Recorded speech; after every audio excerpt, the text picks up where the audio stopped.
Na grande discussão que acabou tomando todas as manchetes de todas as publicações mundo afora, do impacto que a morte do líder do Hamas e o grande arquiteto dos atentados macabros do fatídico 7 de outubro em Israel, no caso o Yahya Sinwar, pode mexer e vai mexer com certeza no tabuleiro do Oriente Médio. Isso porque autoridades internacionais estão agora sim pedindo cessar-fogo em Gaza.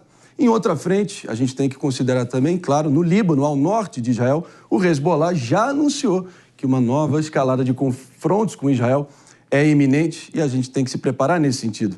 A gente já vai estar conversando com um dos porta-vozes das Forças de Defesa de Israel para entender o que foi necessário para poder conduzir de forma tão cirúrgica e definitiva a operação que finalmente degolou Yahya Sinwar. Esse que foi, como eu disse, um dos grandes artífices de todo aquele morticínio que a gente viu em Israel e acabou sendo o fato gerador dessa confusão toda que a gente está acompanhando mês após mês. Antes da gente trazer essa opinião diretamente da região, quero ouvir vocês também. Como é que vocês estão medindo o impacto que isso pode ter?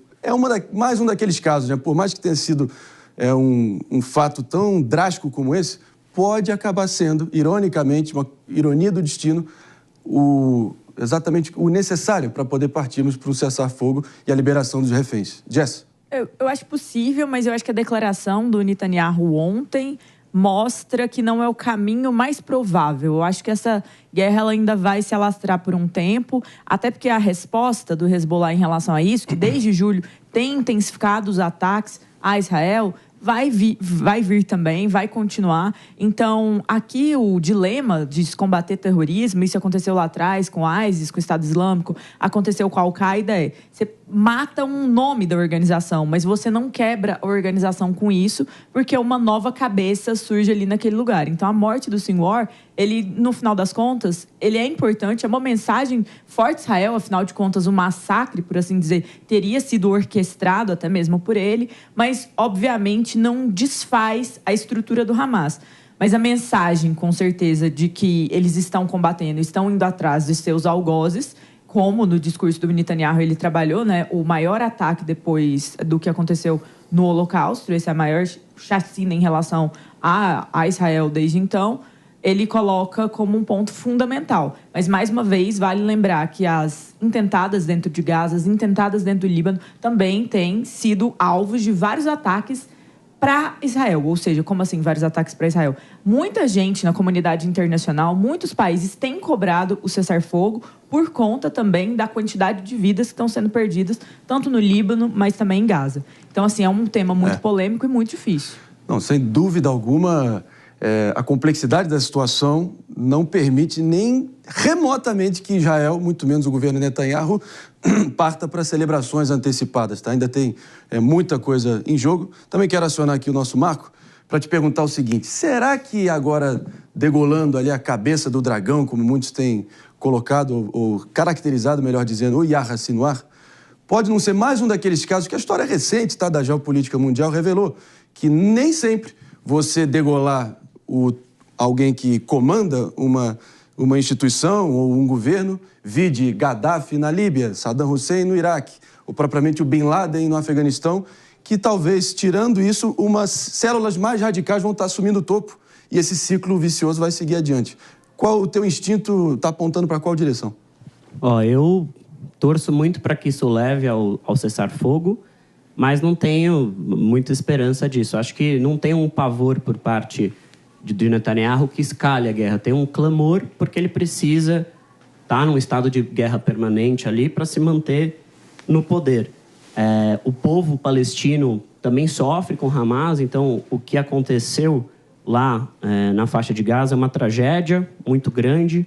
A gente precisa lembrar também do contexto histórico em que Israel foi responsável pela ascensão do Hamas na Palestina e hoje, enfim, sofre as consequências muito graves também. Então, tanto o povo judeu quanto o povo palestino estão sofrendo com essa guerra e agora que se alastra para outros países também. Não dá para falar que o país que está atacando 3 países é simplesmente uma vítima. A gente precisa entender todo o contexto e não acho que isso vai levar ao cessar-fogo agora, não.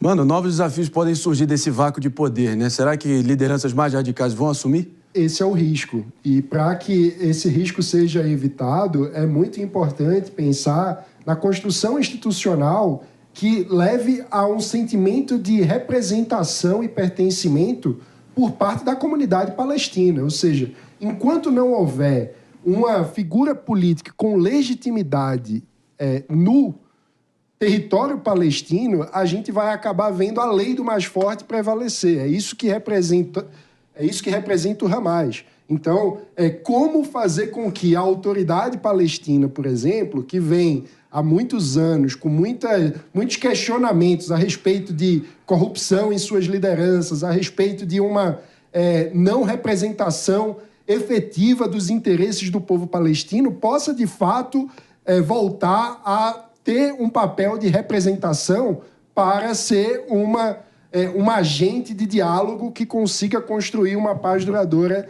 na região. Isso é muito complexo, porque você não se exporta a democracia na base de bomba, né? Democracia é algo que demanda uma construção institucional que vem de baixo para cima. Então é muito difícil, num contexto como esse, a gente vislumbrar qual vai ser a saída institucional que garanta uma paz duradoura na região. Não, mas nada melhor do que a gente realmente ouvir de quem está no front, quem está lidando com as agruras, as tensões e todos os desafios há tanto tempo nessa saga rumo a realmente uma resolução nessa frente de guerra. É por isso que eu vou convocar aqui agora para falar com a gente ao vivaço no nosso Morning Show, ninguém mais, ninguém menos que o Major Rony Kaplan, ele que é o porta-voz, claro, aqui para a imprensa da América Latina, junto às Forças de Defesa de Israel. Rony, a gente, como eu já mencionei aqui antes, obrigado demais pela presença aqui. A gente se conheceu pessoalmente na nossa viagem a Israel em fevereiro, e estava muito nítido ali em todas as nossos, compromissos de que o Yahya Sinwar representava ali talvez a maior ameaça, ou talvez era a cabeça mais premiada, por assim dizer, que as Forças de Defesa de Israel estavam no rastro, assim, incessantemente buscando essa figura que foi o grande arquiteto do que a gente viu no 7 de outubro. Qual é o impacto, assim, para valer, da morte dele para a região como um todo e os próximos passos olhando adiante para trazer o mínimo de paz em Gaza? Eu creio, André, que se trata do princípio do fim de Hamas na faixa do Gaza.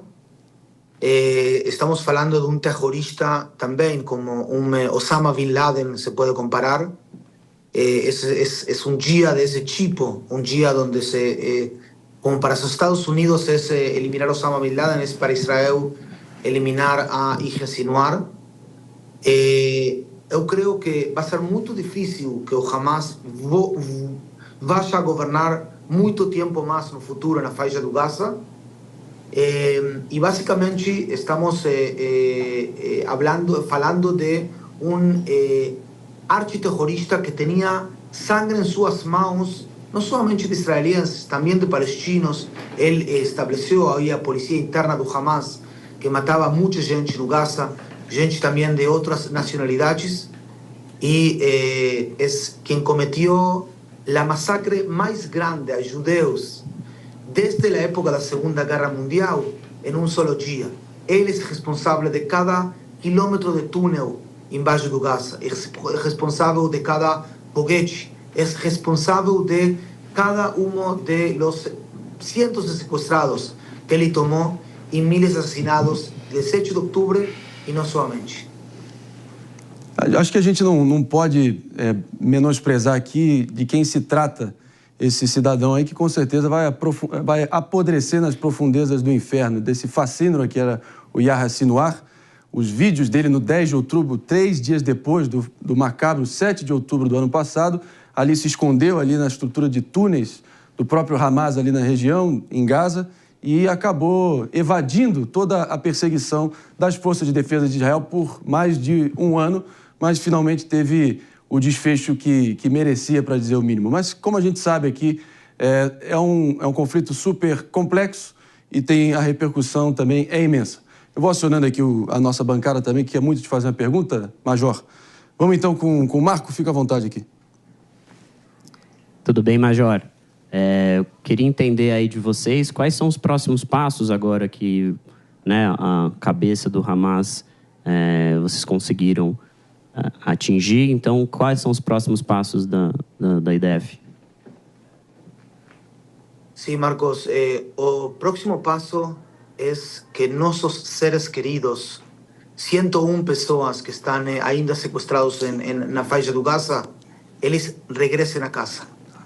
Hemos pasado un mensaje muy claro a los terroristas que todo aquel que deponga las armas y devuelva secuestrados con vida, él va a ser cuidado por nosotros, va a tener paz, va a tener seguridad. Pero todo aquel que se le ocurra levantar a mano contra nuestros secuestrados y matar secuestrados en este momento, vamos a cerrar, a fechar las cuentas con él. Israel demostró frente a Yahya Sinwar que sabe cerrar las cuentas con sus enemigos, también con Sinwar, también con Dev, también con Marwan Issa, los jefes de Hamas en Gaza, y también con Hezbollah en Líbano, Nasrallah, Akil y Muhsen. Ellos tres también fueron eliminados. A gente sabe aqui fechar essas cuentas. Inclusive, vale a pena mencionar que foi até... O Sinwar chegou a ser ali ponto central de uma troca de prisioneiros em 2011, né? Quando um representante importante do exército israelense foi, enfim, devolvido a Israel pela troca também de alguns reféns palestinos. Então, vem de longe aí também essa sanha aí macabra que o Sinwar tinha até de vingança e revanche junto a Israel. E a gente está vendo esse desfecho, pelo menos por enquanto. Mas, claro, o fronte de batalha não se limita apenas ao sul em Gaza, tem o norte também, e a gente quer entender que Hezbollah é esse também, depois de ter toda a sua cadeia de comando principal eliminada. Vamos com a Jess? Vamos com o Mano? Palumbo, fica à vontade também. Major, bom dia. Aqui no Brasil nós temos uma facção chamada PCC. Toda vez que se mata um líder, rapidamente, em questão de dias, já tem outro no lugar. O Hamas acontece a mesma coisa? Vocês têm esse tipo de informação?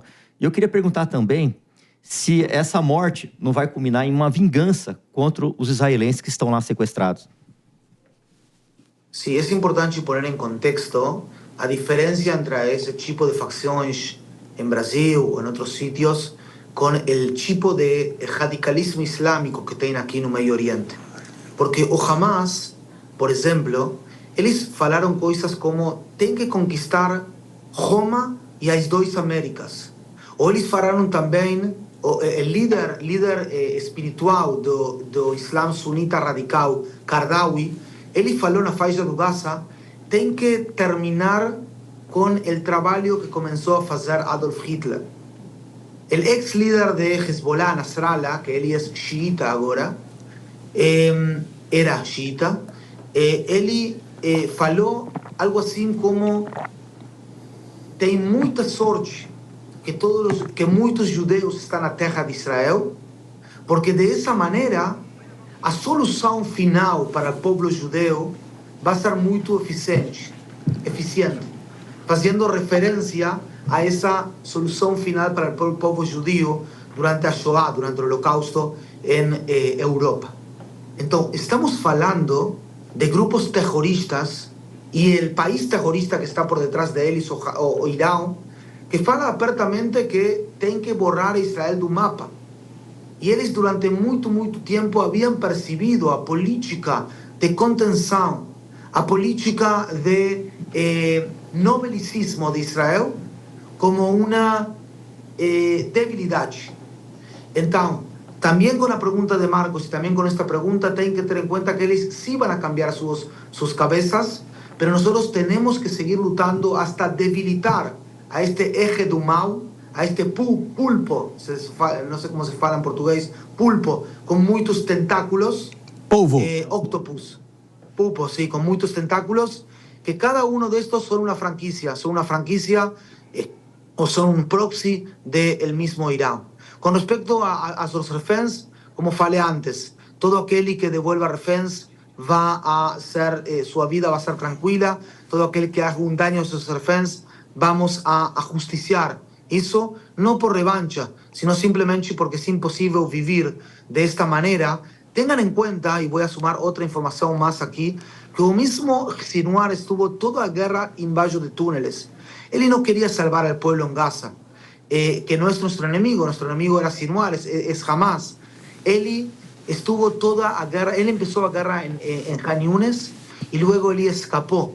para a zona de Rafah e agora estava escapando hacia a zona del Mawasi, a zona humanitária allí na faixa do Gaza. E ele todo o tempo queria salvar-se a si mesmo e todo o tempo utilizou a civis como escudos humanos. Estamos falando deste tipo de gente. O mesmo Muhammad Deif, o chefe do Estado-Maior Conjunto do Hamas, que foi eliminado há meses, ele começou a guerra na cidade de Gaza e ele terminou no Mawasi, onde eliminamos a ele.